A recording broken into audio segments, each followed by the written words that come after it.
सुल्तान Salahuddin Ayyubi, ये नाम किसी तारुफ का मोहताज नहीं। उनका शुमार दुनिया की अजीम शख्सियात में होता है। अब उनकी जिंदगी के बेशुमार वाक़यात और कामयाबियों से वाकिफ होंगे। आपको ये भी मालूम होगा कि उन्होंने सलीबी जंगों में कमाल किया था। अब ये भी जानते होंगे कि उन्होंने पूरे यूरोप की मुश्तरका फौज को शिकस्त दी थी। अब यकीनन ये भी जानते होंगे कि उन्होंने किबला अव्वल बैतुल मुकद्दस का कब्जा छुड़वाया था। आपको ये भी मालूम होगा कि उन्होंने अपने दौर के मशहूर जनरल रिचर्ड अव्वल को शिकस्त दी थी।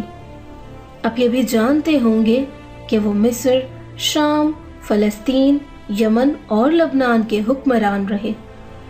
आपको ये भी मालूम होगा कि वो नस्लन कुर्द थे और वो अपने दौर के बहादुर तरीन इंसान भी समझे जाते थे।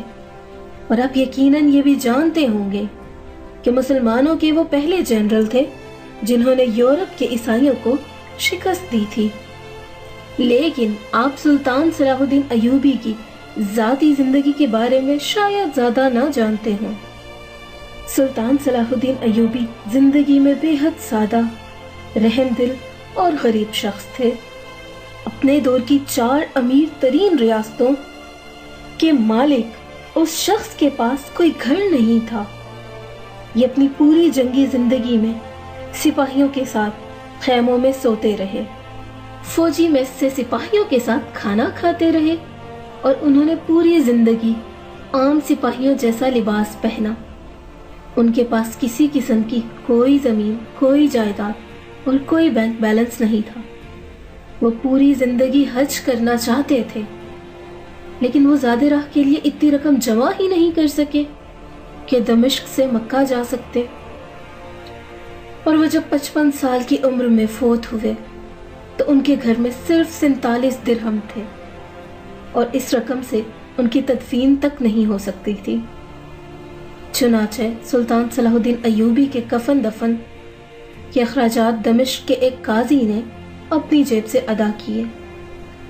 सुल्तान सलाहुद्दीन अय्यूबी के दोस्त और रिश्तेदार अक्सर उनसे कहते थे कि आप अपने लिए भी कुछ बना लें, लेकिन सुल्तान का कहना था कि दुनिया का माल दुनिया वाले के मरने के साथ ही खत्म हो जाता है। मैं ऐसा माल बनाना चाहता हूँ जो मेरे मरने के बाद भी जिंदा रहे, जो मुझे कब्र में भी जिंदा रखे और अल्लाह ताला के सामने भी सुर्खरू करे। सुल्तान की बात दुरुस्त थी। सुल्तान के 47 दिरहम अब तक मर चुके हैं, लेकिन सुल्तान का नाम आज भी जिंदा है। और ये वो चीज़ है जिसे हम हुक्मरानों का असल असासा कह सकते हैं।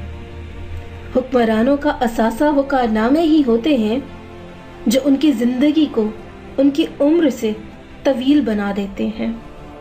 लेकिन बदकिस्मती से कुछ हुक्मरान तारीख की बजाय अपने वक्त में जिंदा रहने की कोशिश करते हैं और ये लोग दुनिया और आखिरत दोनों जगहों पर रुस्वा हो जाते हैं।